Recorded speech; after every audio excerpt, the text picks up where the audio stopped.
Saudara-saudara kaum muslimin rahimakumullah.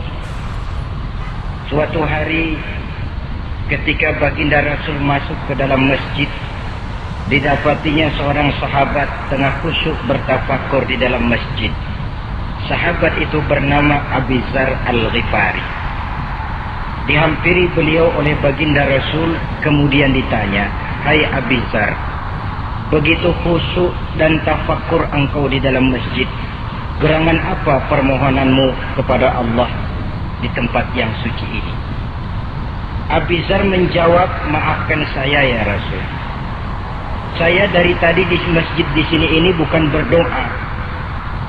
Lalu wirid juga tidak. Iktikaf ya setengah iktikaf. Habis kenapa kamu di sini?" "Saya menghindar orang ya Rasul." "Menghindar orang kenapa?" "Terlalu banyak datang orang ke rumah saya nagih hutang. Saya jadi bingung mau pergi kemana. Akhirnya saya pikir tempat yang netral, yang kira-kira orang nggak datang lagi, ya ke masjid di sini.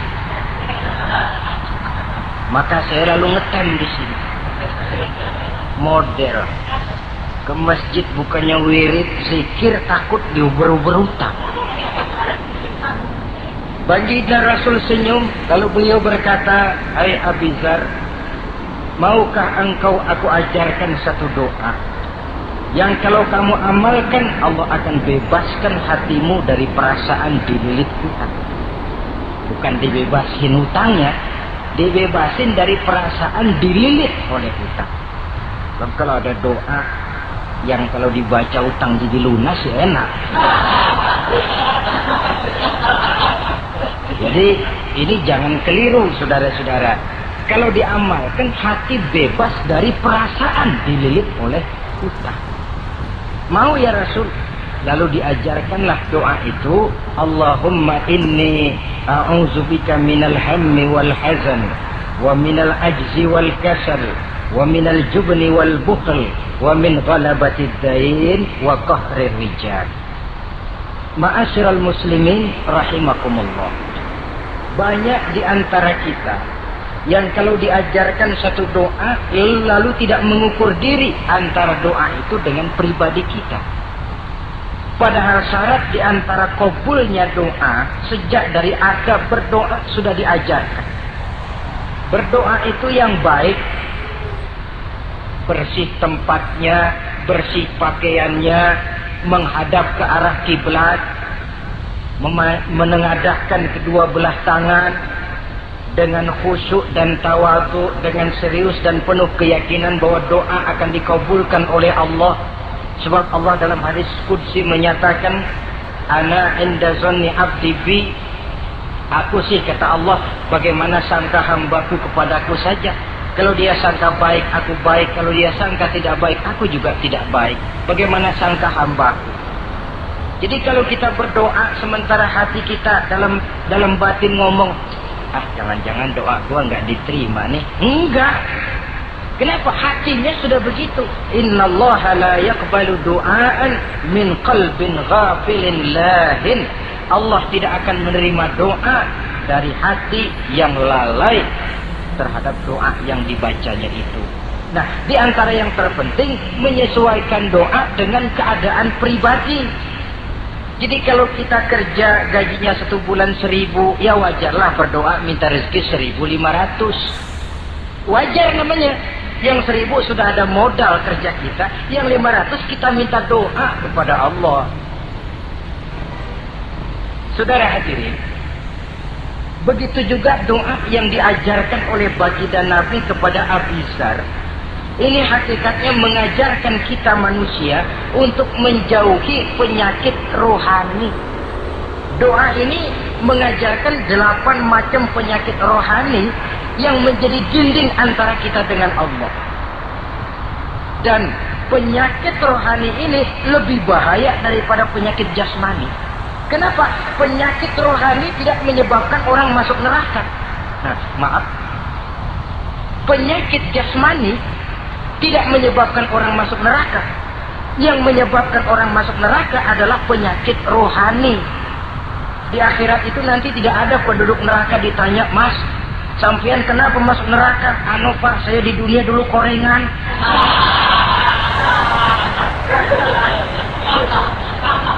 Itu korengan, liver, ginjal, darah tinggi, jantung, paru-paru basah, bengek, ampem. Penyakit-penyakit jasmani itu tidak menyebabkan orang masuk neraka. Yang menyebabkan orang masuk neraka penyakit rohani. Apa namanya? Sombong, hasud, dengki, ujub, ria, merasa diri lebih hebat dari yang lain, tidak ikhlas. Itu penyakit-penyakit rohani. Maka di dalam doa yang diajarkan kepada Abi Dzar dan hakikatnya diajarkan kepada kita semua, Nabi menjelaskan 8 penyakit rohani. Saya sampaikan ini pada pertemuan kali ini karena sekarang penyakit rohani jarang mendapat perhatian. Sedangkan penyakit jasmani, anak kita pilek dikit pun sudah berangkat kita ke dokter spesialis anak. Kita pusing sedikit pun sudah berangkat kita ke dokter. Tapi rohani kita menjerit, batin kita menangis. Kadang-kadang kita pura-pura tidak tahu. Apa penyakit rohani yang ada dalam doa ini? Pertama, a'udzubika minal ham. Aku berlindung kepadamu ya Allah daripada sifat ragu-ragu. Sifat ragu-ragu penyakit batin. Apa yang bisa dikerjakan oleh orang yang selalu ragu-ragu? Bahwa sebelum bekerja harus menimbang, itu perlu. Tapi kalau cuma tiap hari menimbang, kapan memutuskan? Orang sudah kemana-mana, kita masih main timbangan. Maka orang yang ragu-ragu hakikatnya orang yang sudah mengubur sebelah kakinya sebelum berangkat. Ya. Iya, tapi kalau kita nanti jadi salah kan lebih baik nggak usah berbuat. Keliru. Salah karena berbuat lebih baik daripada tidak pernah salah karena tidak pernah berbuat. Saudara salah tapi berbuat masih lebih baik daripada tidak pernah salah karena tidak pernah berbuat. Saudara baca Quran salah lebih baik daripada nggak pernah salah karena nggak pernah baca Quran. Gua nggak pernah salah dong baca Quran. Bacanya kapan? Nggak pernah. Ya paham tuh. Oh nggak pernah baca kapan mau salah. Saudara hadirin yang saya muliakan, dan orang sering bilang kegagalan pada hakikatnya adalah keberhasilan yang tertunda. Jadi kalau kita gagal hari ini, besok kita harapkan tidak akan gagal. Gagal besok masih ada hari lusa. Bagaimanapun usaha, kemauan adalah processing. Apalagi usaha untuk memperoleh sesuatu yang bernilai tinggi, bermutu mulia, panjang jalannya, banyak akibatnya, besar godaannya. Processing untuk mencapai sesuatu yang mulia itu prosesnya tidak sekali jadi kayak orang makan cabai. Itu hari dikelekat, itu hari terasa pedesnya. Untuk mencapai sesuatu yang mulia, panjang jalannya, banyak akibatnya, besar godaannya. Tapi bangunan bagaimanapun tingginya harus dimulai dari fondasi pertama. Cita-cita bagaimanapun luhurnya harus dimulai dari langkah pertama yang walaupun kelihatannya sepele, tapi sudah merupakan fondasi ke arah yang lebih tinggi. Kadang-kadang kita ini kan inginnya yang serba cepat, seolah-olah sesuatu yang mulia itu bisa datang lewat proses simsalabim, abra-gedabra. Lalu yang kita mau terwujud di depan kita, alangkah mudahnya. Dan dari kegagalan-kegagalan akan lahir pengalaman. Dan pengalaman, kata orang kulon, experience is the best teacher. Pengalaman adalah guru yang paling bijaksana. Kalau adik kita jalan di tempat licin, jatuh, besok dia lewat situ lagi, gak usah dipesan juga dia pasti hati-hati. Kenapa? Pengalaman. Kemarin gue lihat sini jatuh, sekarang harus hati-hati. Tapi kalau belum pernah jatuh, kita omelin kadang-kadang ngotot. Khawatir banget, sebelum juga jatuh, ngomel melulu gitu ya. Tapi satu kali dia jatuh, dia sendiri akan hati-hati. Begitu kegagalan yang kita temukan dalam hidup merupakan nasihat bahwa seorang muslim tidak mungkin jatuh di tempat yang sama 2 kali berturut-turut.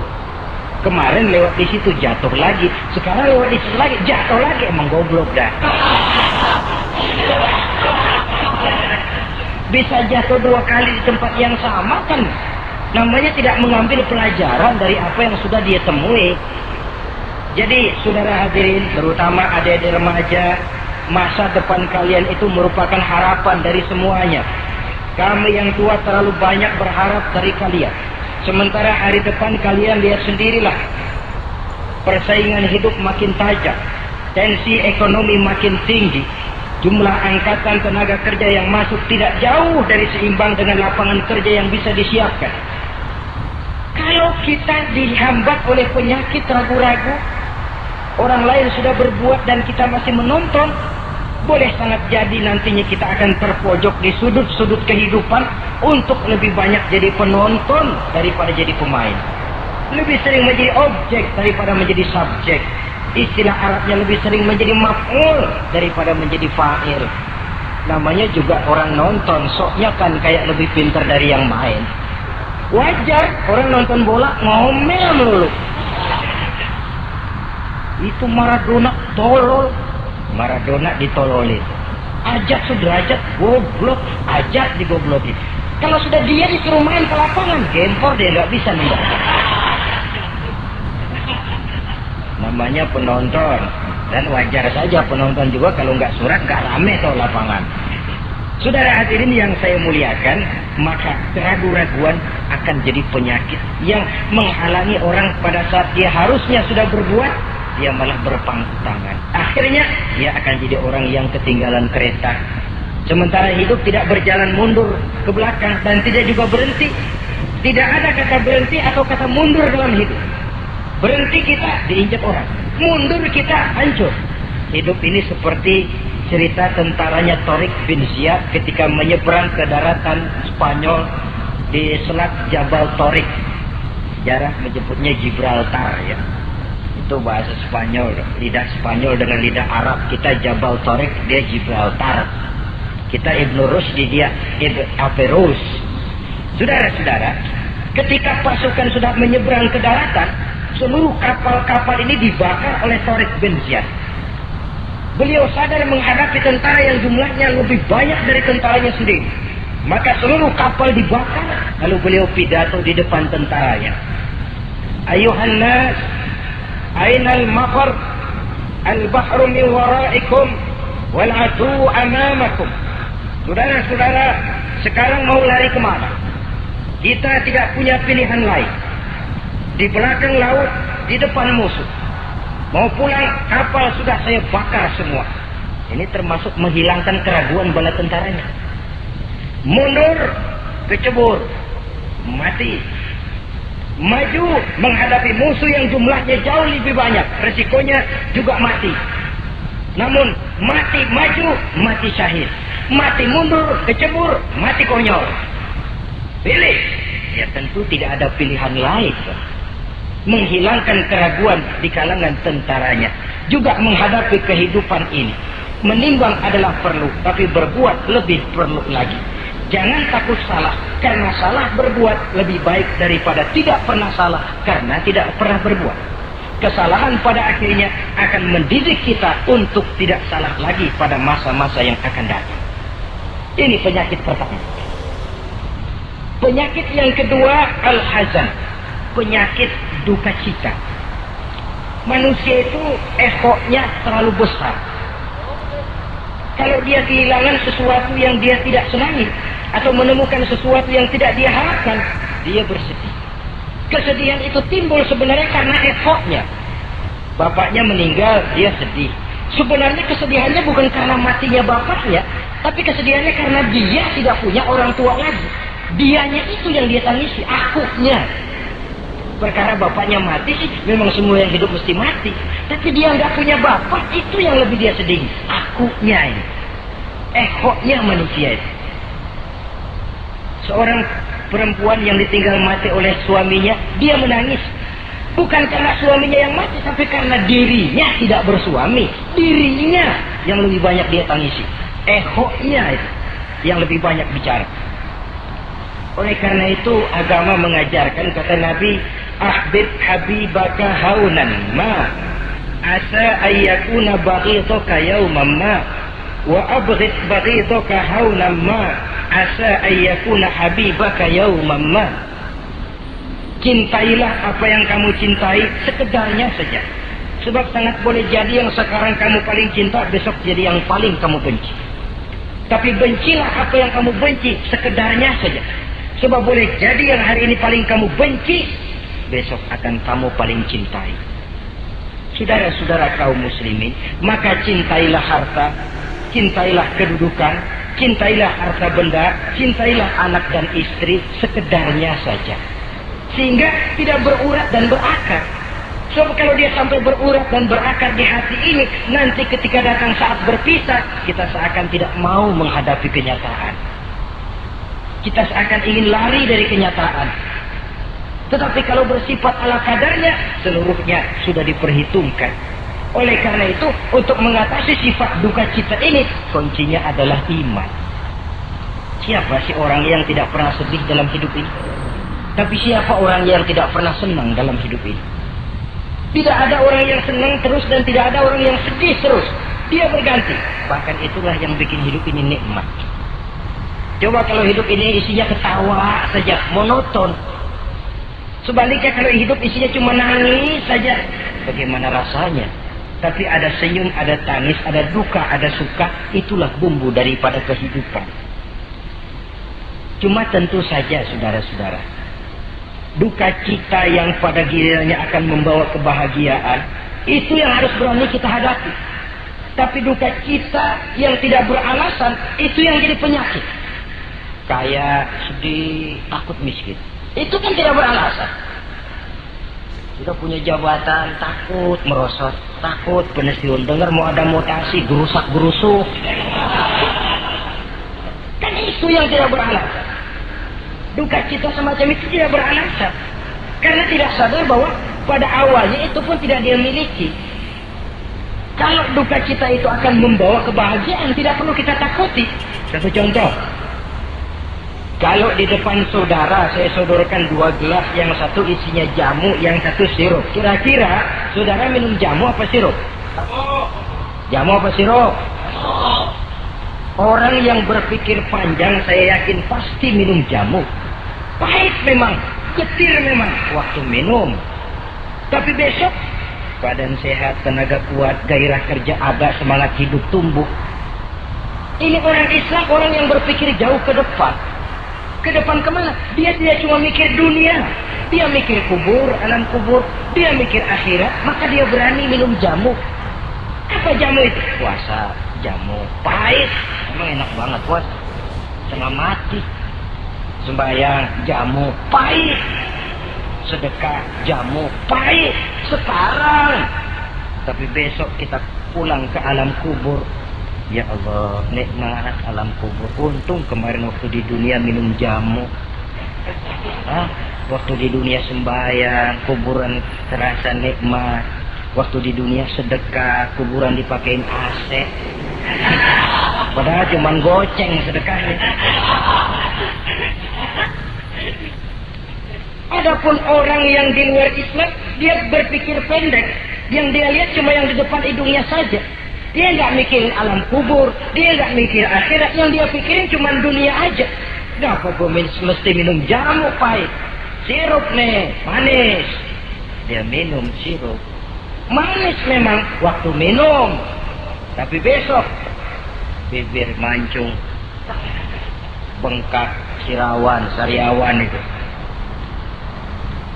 Saudara-saudara, sholat, sirup, tidak sholat, sirup, manis.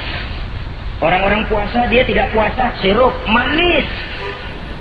Bakhil, pelit, sirup, manis. Apain sedekah? Ya tumpuk aja tuh harta dah, jangan disedekahin. Sirup, manis memang. Besok dia pulang ke alam kubur, baru terasa bibirnya pada bengkak. Baru timbul, kok nyesel banget minum sirup kemarin. Jadi saya katakan kuncinya adalah iman. Berangkat dari surah Ali Imran ayat 139, Allah berpesan, wala tahinu wala tahzanu wa antumul a'launa in kuntum mu'minin. Kamu tidak perlu gundah gulana, kamu tidak perlu duka cita dan sedih hati. kamu sesungguhnya adalah tinggi jikalau kamu benar-benar beriman. Jadi dengan iman, duka cita yang tidak beralasan tidak perlu ada. Karena sifat duka cita yang tidak beralasan merupakan penyakit rohani yang menjadi penghambat agar orang tidak memperoleh kemajuan apapun dalam kehidupannya. 2. Penyakit rohani yang ketiga, saudara-saudara, al-ajz, penyakit lemah. Nabi menyatakan, al-mu'minul qawiyyu ahabbu ilallahi minal mu'minid dha'if. Orang mukmin yang kuat lebih dicintai Allah daripada orang mukmin yang lemah. Sifat lemah tidak disukai oleh agama dan merupakan penyakit batin. Bukan lemah lembut, lemah. Lemah apa? Ya segala lemah. Lemah ekonomi, agama mengajarkan kadal fakru ayyakuna kufran. Kemiskinan bisa membawa orang kepada kekufuran. Apalagi lemah pendidikan, dalam arti terbelakang, ketinggalan oleh orang-orang lain. Dan yang paling celaka, lemah iman. Saudara-saudara hadirin yang saya muliakan, imannya lemah. Tidak punya ghirah, tidak punya rasa cemburu terhadap agamanya. Kalau anak gadisnya diusik orang, marahnya 7 lapis langit. Kalau keluarganya diusik orang, bukan main, ngundang orang lain, menyerbu. Itu orang yang coba-coba ngusik. Tapi agamanya dihina orang, agamanya diinjak-injak orang. Sedikit pun dia tidak punya rasa cemburu, sedikit pun tidak ada rasa sedih. Agama saya ini mau dibawa kemana? Islam ini mau dikubur kemana? Lemah iman semacam itu yang kita rasakan sekarang. Sekarang ini orang marah kalau hartanya diusik, orang marah kalau anak istrinya diusik, orang marah kalau temannya diganggu. Tapi giliran agamanya diganggu, agamanya diusik, agamanya dihina, tenang-tenang saja, bah. Tidak ada itu gairah, tidak ada itu rasa cemburu terhadap agama. Kaum muslimin yang saya muliakan, lemah iman semacam ini yang sangat membahayakan untuk kelangsungan kehidupan beragama. Di zaman Khalifah Umar bin Abdul Aziz, dalam satu pertempuran melawan orang-orang kafir, tentaranya mengalami kekalahan. Karena kalah, banyak yang ditahan jadi tawanan orang kafir, termasuk 3 orang ofisir setingkat komandan dan beberapa puluh prajurit ditahan di negara kafir ini. Terhadap tahanan-tahanan Islam ini, Raja kafir musyawarah sama para menterinya, terutama Perdana Menteri. Tuan Perdana Menteri, kata Raja kafir, bagaimana? Ini tahanan-tahanan Islam yang enak kita apain? Ya terserah Tuan Raja, kita bunuh saja supaya habis urusan. Ya terserah Tuan Raja, tapi saya pikir-pikir soal bunuh sih gampang. Cuma apa tidak lebih baik kalau mereka kita bujuk saja supaya ikut ke dalam agama kita, meninggalkan Islam agamanya, meninggalkan Khalifah Umar bin Abdul Aziz sebagai pemimpinnya. Itu namanya kita sudah berprinsip senjata makan tuan. Nanti kita pasang mereka untuk menghantam orang Islam sendiri. Pikir aja, betul juga Perdana Menteri. Iya, bujuk saja mereka. Caranya bagaimana? Adili saja di pengadilan secara terbuka, supaya jatuh mentalnya, dia mau keluar dari Islam, ikut ke dalam agama kita. Baik, diadili secara terbuka. Yang adilin langsung Raja kafir, dihadiri oleh banyak tentara-tentara kafir. Yang mula-mula diadilin 3 orang komandan ini.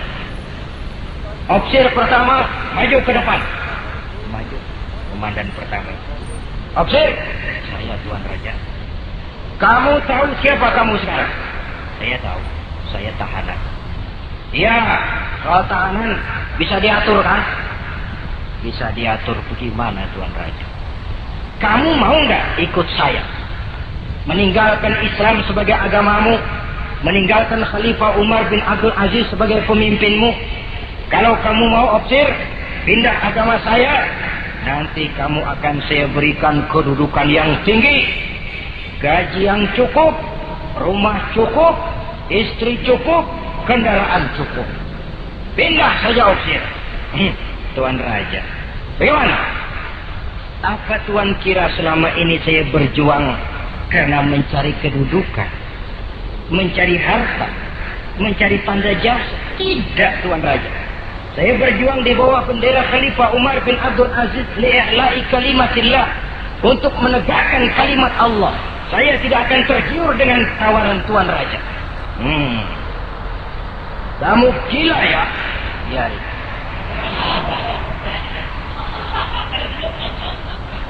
Kamu berani dari kemarin.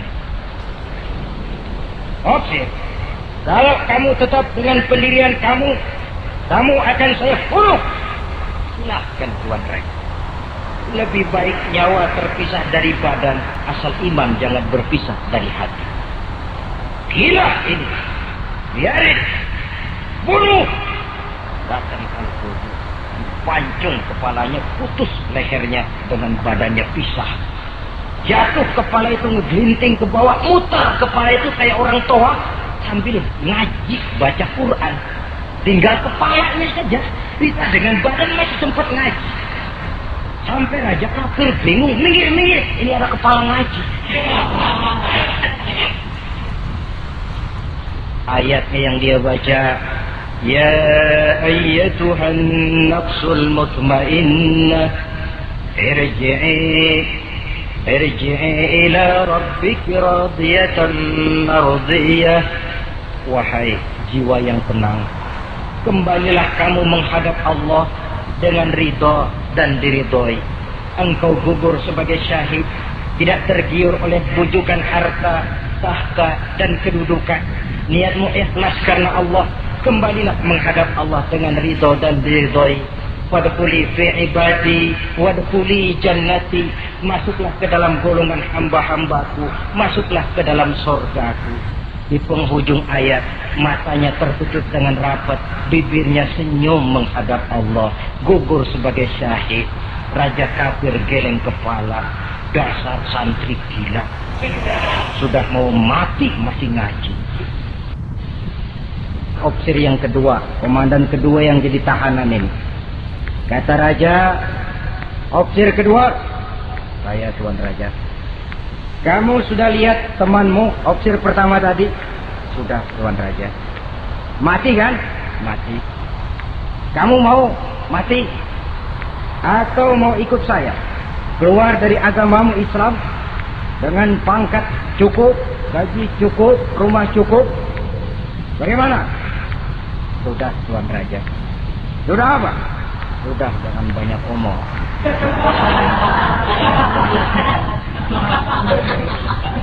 Maksud kamu bagaimana? Saya sudah tidak sabar pengen nyusul teman saya yang barusan Tuan Raja.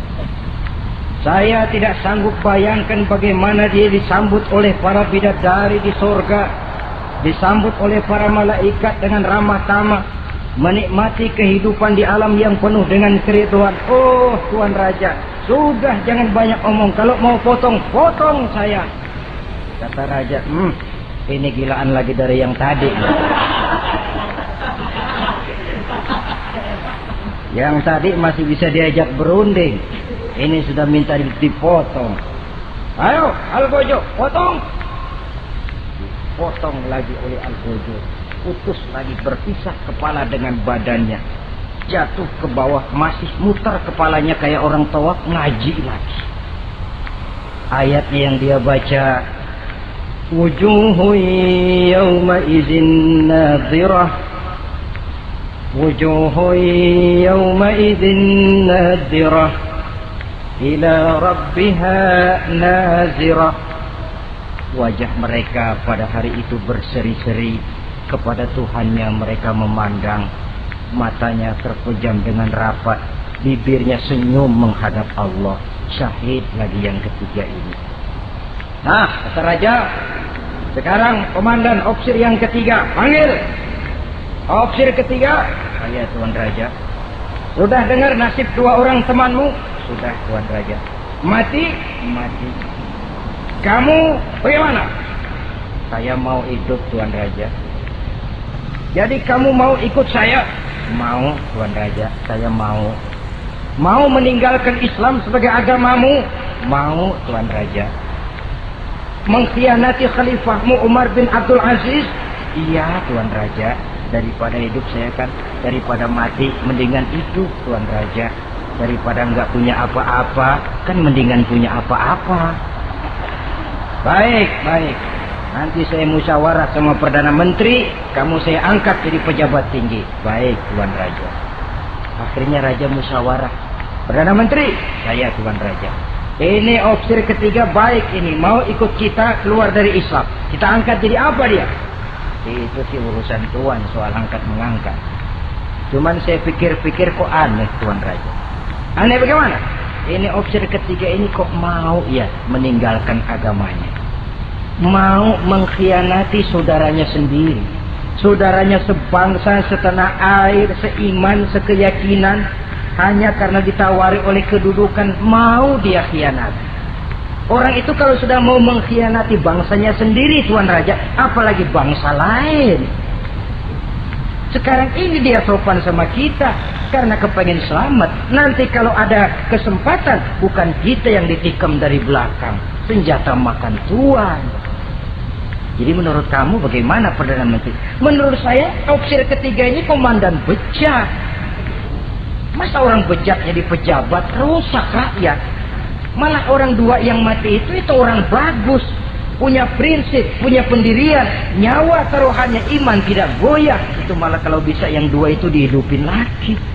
Orang punya pendirian. Ya hidupin tuh gimana udah kadang mati. Tidak bisa. Jadi yang ketiga ini gimana? Kalau menurut saya yang ketiga ini bunuh saja, Tuan Raja. Ngapain miara orang bahaya? Bunuh saja. Bunuh. Iyalah kalau begitu bunuh saja. Betul juga kan. Sidang dibuka kembali. Opsi ketiga, gimana Tuan Raja? Saya diangkat jadi apa? Kamu nggak diangkat.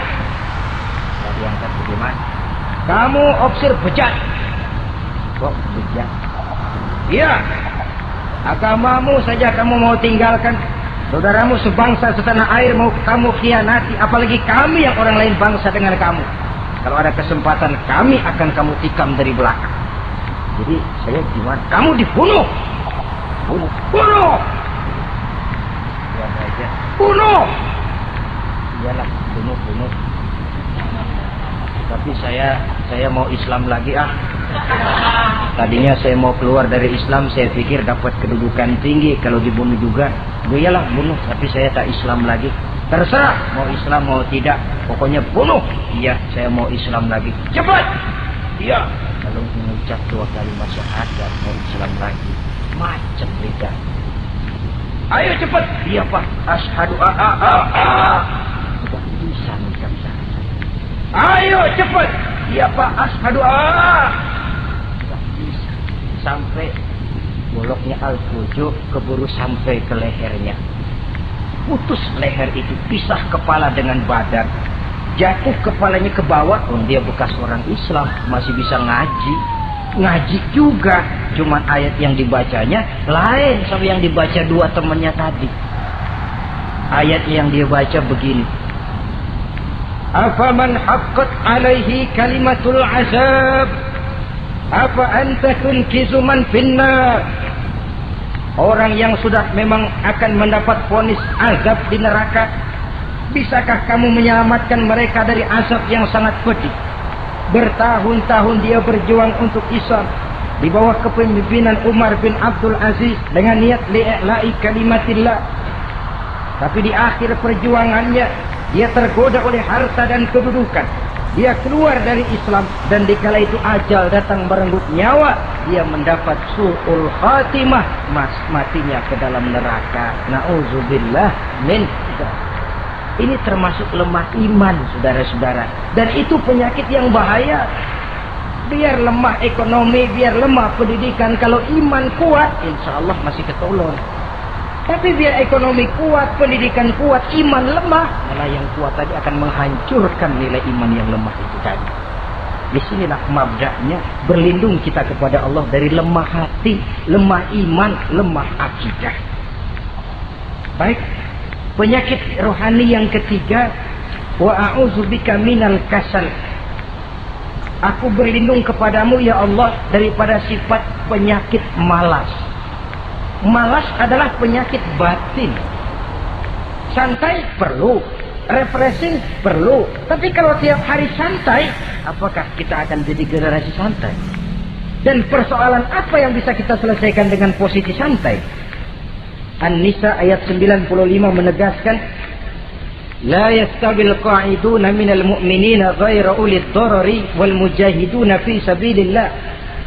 Orang-orang yang berjuang di jalan Allah tidak sama nasibnya dengan orang yang duduk saja gelenggam, delohom, ayam-ayam tanpa ada uzur darurat, yang hanya menunggu keajaiban yang turun dari langit, menghitung bintang bertebaran di atas cakrawala.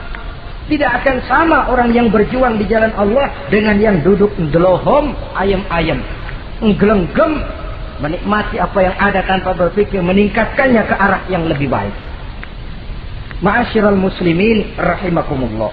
Malas berusaha, malas beribadah adalah penyakit rohani yang ditiupkan oleh iblis ke dalam diri sanubari kita. Makin tinggi nilai iman, makin berat bisikan kemalasan itu. Namun kalau kita bentengi dengan bahwa malas kita hari ini akan membawa penyesalan bukan besok, bukan lusa, bukan minggu depan, bukan pula bulan depan, tapi barangkali tahun depan, 5-10 tahun yang akan datang, untuk masa depan yang lebih depan di alam kubur, di alam akhirat. Akibat penyesalan di dunia akan terasa di sana nantinya. Allah telah memberikan hidup. Dalam hidup kita diberikan energi, daya dan kekuatan. Manfaatkan daya dan kekuatan itu untuk berusaha dan bekerja. Allah tidak suka kepada orang yang bermalas, berpangku-pangku tangan, menunggu keajaiban dari langit sambil berleha-leha. Allah suka kepada orang yang bekerja keras. Karena seluruh rasul bekerja keras, seluruh para nabi bekerja keras. Saudara-saudara, hanya istana yang ditegakkan dalam khayalan saja yang bisa dijangkau dengan bermalas dan bersantai-santai. Tapi istana dalam wujud kenyataan hanya bisa dicapai dengan kerja keras dan semangat menghadapi kehidupan. Yang kelima, wa a'udzubika minal jubn. Kami berlindung kepadamu ya Allah daripada sifat takut. Saudara-saudara, setiap orang terlahir membawa fitrah. Fitrah itu juga bisa berupa sifat. Tiap orang punya sifat takut, tiap orang punya sifat berani. Lingkungan, pendidikan, pergaulan menumbuhkan mana yang lebih subur. Kalau takutnya lebih subur, dia akan jadi penakut. Kalau beraninya lebih subur, dia akan jadi pemberani. Masalahnya sekarang kapan kita harus berani, kapan kita mesti takut, kan itu saja. Bahwa semua orang punya sifat berani, sebagaimana semua orang punya sifat takut, itu real. Tapi kapan kita harus berani, kapan kita harus takut? Agaknya surah An-Nisa ayat 77 cukup menjadi sindiran. Falamma kutiba alaihimul qitalu idza fariqum minhum yakhshawna an-nasa ka khasyatillahi aw ashaddu khasyah. Manakala diwajibkan kepada mereka berjuang, maka sebagian daripada mereka takut kepada manusia seperti mereka takut kepada Allah, bahkan lebih takut kepada manusia daripada takut kepada Allah. Ini kan takut yang tidak beralasan. Tengoklah zaman sekarang, mereka yang menebarkan maksiat punya keberanian, mereka yang bergelimang di lumpur dosa punya keberanian, mereka yang melakukan penyelewengan dan menyesatkan manusia punya keberanian. Kenapa kita yang punya niat menegakkan kebenaran, membela yang hak, menjalankan sesuatu yang kita yakini sebagai benar, kadang-kadang dihantui oleh perasaan takut? Takut semacam ini yang jadi penyakit rohani. Mereka berani terang-terangan membuka judi. Mereka berani terang-terangan di tengah jalan umum membuka botol minum-minuman keras dan mabuk sempoyongan. Mereka berani terang-terangan di tempat ramai merampok dan menodong. Mereka berani korupsi, memakan uang yang bukan haknya. Mereka berani untuk sesuatu yang sesat dan menyesatkan. Kenapa kita tiba-tiba di hadapan sesuatu yang kita yakini benarnya kita jadi lemah, kita jadi takut, lebih takut kepada manusia daripada kepada Allah? Padahal terkena kita penjara manusia paling banter seumur hidup kita. Tapi penjara Allah nerakanya Allah, azabnya Allah. Bukankah sesuatu yang mestinya harus paling kita takuti? Oleh sebab itu terutama generasi muda, bangkitlah. Tegakkan yang ma'ruf, hancurkan yang munkar sesuai dengan kemampuanmu. Dengan cara yang bijaksana tentunya. Tidak dengan cara yang frontal. Tapi yang saya maksud, kalau mereka yang berdiri di kubu kemunkaran punya keberanian. Kenapa? Kenapa kita yang berdiri di atas yang hak dan benar kadang ragu kalau kita tidak takut sama sekali? Saudara-saudara kaum muslimin rahimakumullah. Oleh karenanya kita takut, memang takut kalau harus melanggar perintah Allah. Kita harus berani pada saat kita merasa melaksanakan apa yang diperintahkan Allah. Berani terhadap melaksanakan perintahnya, takut kalau sampai melaksanakan larangannya. Jadi ada waktunya kita berani, ada waktunya kita takut. Dengan demikian, sifat penakut ini menjadi handicap, menjadi penghalang yang menghalangi kita daripada kemajuan dan kemajuan. Iya, Islam sih Islam, Pak. Tapi kalau nanti saya dipecat, anak saya makan apa, Pak? Islam sih Islam, Pak. Tapi ini risikonya, Pak. Bukankah Nabi sendiri pernah memang memperingatkan? Sayati ala ummati zamanun al-qabidu ala dinihi kal-qabid ala al-jamrah. Akan datang satu masa di tengah umatku di mana pada masa itu orang yang konsekuen dan teguh memegang agama seperti memegang bara di tangan. Dipegang tangan terbakar, dibuang bara terlepas. Konsekuen megang Islam, risikonya berat. Melepaskan dan masa bodoh terhadap Islam bertentangan dengan batin. Dikala itu, beruntunglah orang-orang yang teguh dan kuat memegang agamanya. Ma'asyiral muslimin rahimakumullah. Hanya sifat berani yang menyebabkan Islam berhasil menembus dinding Jazirah Arabia, memasuki Bizantium dan Persia, mendarat di Spanyol, memasuki Selat Jabal Tariq, pada gilirannya mewarnai hampir 2/3 belahan bumi, menjadi mercusuar di lapangan ilmu dan peradaban. Berani karena benar. Jadi yang saya anjurkan itu bukan berani babi. Tahu berani babi? Mau nyeruduk aja. Berani yang tanpa perhitungan itu berani babi namanya, nyeruduk aja. Ya kalau kelempengan yang diseruduk tahu empuk. Tapi kalau yang diseruduk mesin giling kan bongkar kepala. Jadi bukan berani yang tanpa perhitungan, berani yang dengan taktik dan strategi. Sebab keberanian tanpa perhitungan akan menyebabkan kita menjadi orang yang ngawur. Dalam istilah sosial dinamakan trial and error, spekulasi namanya. Dan itu harus pulang kepada diri kita. Keberanian tidak bisa dipompakan, keberanian tidak bisa dicangkokkan, harus bermuara dari kita. Contoh saja, ketika Nabi dan Abu Bakar di Gua Sur, Quraisy kafir yang ngejar sampai di situ, kalau mereka nengok ke bawah, Nabi akan kelihatan. Abu Bakar sedikit grogi, Nabi tampil dengan mantap, la takhaf wa la tahzan ya Abu Bakar, innallaha ma'ana. Abu Bakar, kamu tidak usah takut, kamu tidak usah khawatir, Allah bersama kita. Keberanian timbul karena yakin ini jalan Allah, yakin Allah pasti akan bela. Ya, keberanian itu nggak bisa dicangkokin, nggak bisa cuma teriak, saudara-saudara jangan takut, Allah bersama kita, mulutnya. Tapi kalau hatinya juga perang, apa iya, itu sudah tertaruh di kaki sendiri. Jadi memang harus ada variasinya. Ibarat pepatah, tukang joget yang baik ngerti irama gendang. Kalau kita terlalu keras, gampang dipatahin orang. Kalau kita terlalu lemah, diinjek terus. Mestinya tahu kapan mesti keras, tahu kapan mesti lemah lembut. Saudara hadirin yang saya muliakan, baiklah ya, itu penyakit yang kelima. Penyakit yang keenam, wa a'udzubika minal bukhl. Kami berlindung kepadamu ya Allah daripada sifat bukhl, pelit bin kikir alias medit. Ini penyakit rohani. Kenapa sih orang bisa kikir? Karena dia tidak sadar. Pokoknya duit saya ya keringat saya. Dia tidak sadar bahwa itu amanah. Dia tidak sadar bahwa dia kadang-kadang diberikan kehormatan oleh Allah untuk menjadi keran yang menyampaikan rezeki kepada orang lain. rezeki dia cuma lewat tangan saya. Orang bakhil nggak punya pikiran begitu. Yang ada yang di kantong saya, keringat saya, sama orang lain kagak ada urusan. Kalau dia sadar rezeki saya cuma lewat tangan, rezeki dia cuma lewat tangan saya, dia berfungsi sebagai keran, rasa bakhil itu tidak perlu ada.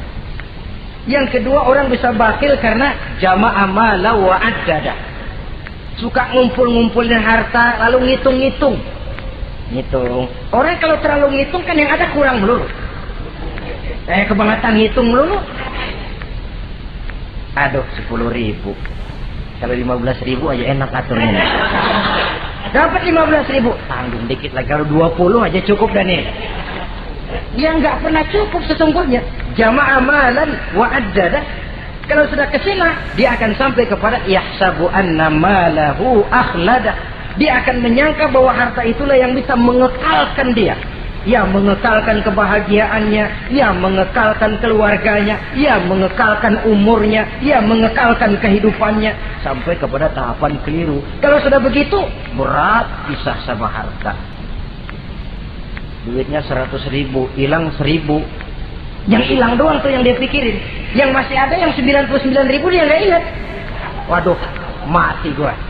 Ngapa? Duit 1.000 hilang, mati. Mati. Padahal yang ada ketimbang yang hilang masih lebih banyak yang ada. Hilang itu yang 99, yang 1.000 yang dia ingat. Hilang 1.000, mati gua udah. Mati gitu. Kalau datang orang gantiin, lo jangan sedih dah nih digantiin 1.000, bikin kenceng nangisnya. Kenapa nangis? Kenapa bikin nangis? Coba yang tadi nggak hilang jadi 2.000 kan? Ingat yang tadi hilang. Kapan syukurnya kalau sudah jama'a malan wa addada? Prosesnya akan sampai kepada yahsabu anna malahu akhlada. Memang harta itu bisa mengekalkan kita. Kapan? Kalau dia kita belanjakan di jalan Allah. Itu harta yang mengekalkan kebahagiaan. Kita berikan dia kepada yatim piatu. Kita berikan dia memperbaiki jalanan umum. Kita berikan dia membangun puskesmas. Kita berikan dia membangun masjid, pondok-pondok pesantren, memakmurkan majelis-majelis taklim. Itu harta yang mengekalkan kita. Adapun yang kita belikan, ya belikan pakaian pangkatnya toko. Bagus benar sekarang. 4-5 tahun yang akan datang lari ke dapur, bukan dibersihin, ngebersihin. Makanan yang paling enaknya waktu di tenggorokan, sudah masuk ke dalam perut, sudah nggak ada bedanya singkong dan sate. Malah besok pagi keluar bauan sate daripada singkong. Bedanya makanan cuma di kerongkongan saja. Saudara hadirin yang saya muliakan, jadi kalau sadarlah kita bahwa karunia yang datang itu memang amanah Allah, kenapa harus bakhil? Bahwa rezeki orang harus lewat tangan kita, kenapa harus mengelak? Tidak ada orang jatuh miskin karena dia dermawan. Tidak ada orang jadi susah karena banyak menolong orang. Karena mungkin keberkahannya yang penting itu. Dia menolong orang tidak bisa membalas, tapi Allah membukakan jalan lewat jalan lain yang tidak dia perkirakan sebelumnya. Masyiral muslimin, apalagi kalau orang itu adalah orang yang dekat dengan kita. Maksud saya ibu bapak kita. Oh, itu balasannya paling kontan. Berbuat baik kepada ibu, berbuat baik kepada bapak. Ada rezeki sedikit, belikan makanan yang disenangi orang tua kita. Pak, ibu, alhamdulillah ada rezeki, ini makanan kesukaan bapak, ibu. Menurut kita sederhana, sepele, Allah akan balas, dan itu paling kontan lewat jalan yang tidak kita sangka-sangka. Ibu bapak, yatim piatu terutama juga. Saudara kaum muslimin rahimakumullah. Oleh karenanya, sekali lagi tidak ada orang jadi kaya karena dia kikir, pelit. Kenapa sih tuh orang jadi miliuner? Oh, dia dari muda pelit banget. Tidak ada. Dan tidak ada orang jatuh bangkrut karena rajin sedekah. Kata Nabi, inna shadaqatal mar'il muslim tazidu fil umri wa tadfa'u mitatas su'i. Sesungguhnya sedekahnya seorang muslim bisa menambah panjang umur dan menyelamatkan orang dari mati secara su'ul khatimah. Panjang umur bisa artinya jumlahnya tambah, bisa berarti walaupun orangnya sudah mati, namanya tetap hidup dikenang orang kebaikannya. Itu pun panjang umur namanya. Namanya tidak hancur walaupun jasadnya hancur, masuk ke dalam tanah dimakan oleh cacing tanah. Namanya akan hidup terus, bahkan ditulis dengan tinta emas dalam sejarah. Bakhil, pelit adalah penyakit batin.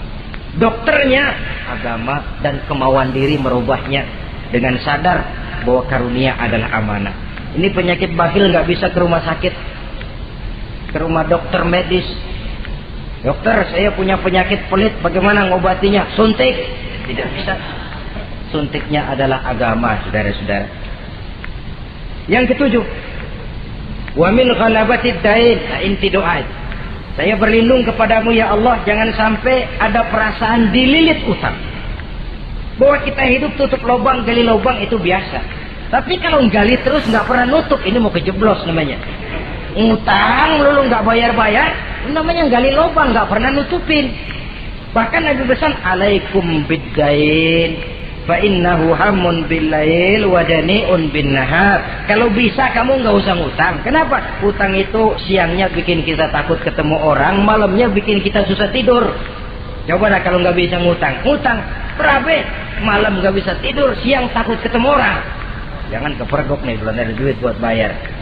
Jalan ke sono, takut ketemu. Jangan kemari, takut ketemu. Akhirnya nggak kemana-mana, ngumprak di rumah.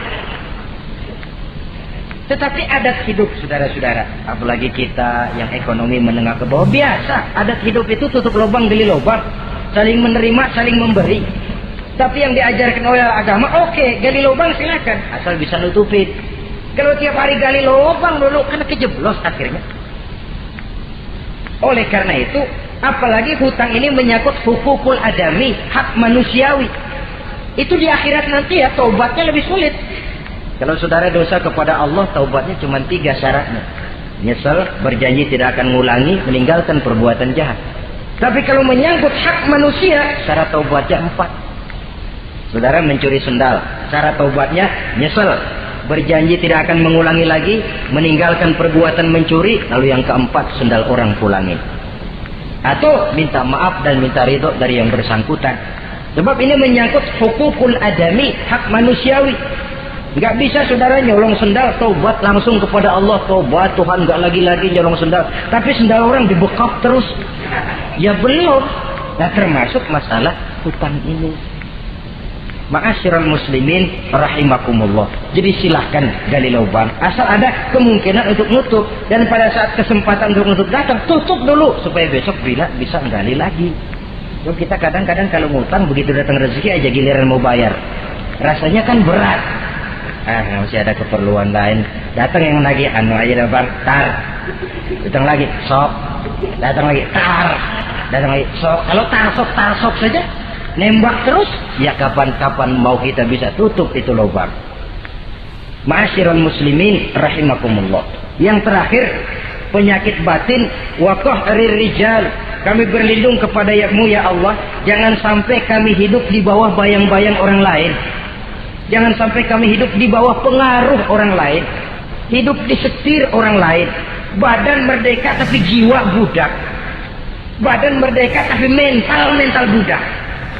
Kita hidup jadi robot. Kemana saja yang nyetel arahkan, ke situ kita berangkat. Hidup tanpa prinsip. Qahrir rijal. Hidup jadi bayang-bayang bagi orang lain. Alangkah tidak nikmatnya. Kehilangan kepribadian, tidak punya sikap mandiri. Itu pun penyakit rohani. Karena pada akhirnya nilai kita ditentukan oleh kepribadian kita. Kebesaran tidak bisa dengan nyempeng kepada orang lain. Kekayaan tidak bisa dengan mengakui leluhur. Pribadi kita, sepanjang kita masih hidup di bawah bayang-bayang orang lain, sepanjang itu kita tidak akan pernah punya kepribadian. Dan bila kita tidak punya kepribadian, maka orang tidak akan pernah mencatat kita dalam kehidupan ini. Nah, inilah pertemuan kita yang singkat. Mudah-mudahan ada manfaatnya. Terima kasih dan mohon maaf. Wassalamualaikum warahmatullahi wabarakatuh.